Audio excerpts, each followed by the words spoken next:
Protein అంటే morning మీరు ఏం చెప్తారు మార్నింగ్ ఉమెన్ కి? హై ప్రోటీన్ ఎవరికైనా? ఖచ్చితంగా తీసుకోవాలి.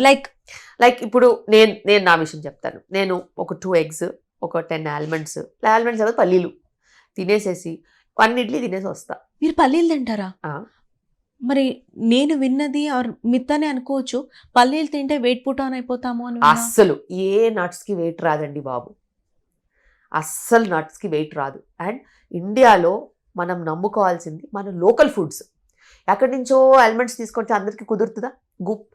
మంచిగా ఒక 2 కిలోల పల్లీలు తెచ్చేసుకుని వేయించేసి సీసాలో వేసి పెట్టుకుంటే పొద్దున ఒక గుప్పెడు సాయంత్రం ఒక గుప్పెడు తింటే అసలు ఐరన్ డెఫిషియన్సీని, ప్రోటీన్ డెఫిషియన్సీని ఆడవాళ్ళు ఇలా తరిమేయచ్చు. కానీ పక్కింటి వాళ్ళు చెప్పింది, ఎదురింటి వాళ్ళు చెప్పింది, టీవీలో చెప్పింది చాలా చాలా నమ్ముతారు. సో మనకి చాలా క్లోజ్గా ఉన్న పీనట్స్ని తినరు. ఇంకా ఎలర్జీ ఉన్న వాళ్ళైతే తినొద్దు. ఎలర్జీ లేని వాళ్ళైతే తినొచ్చు కదా. 99% మెంబర్స్కి ఎలర్జీ ఉండదు.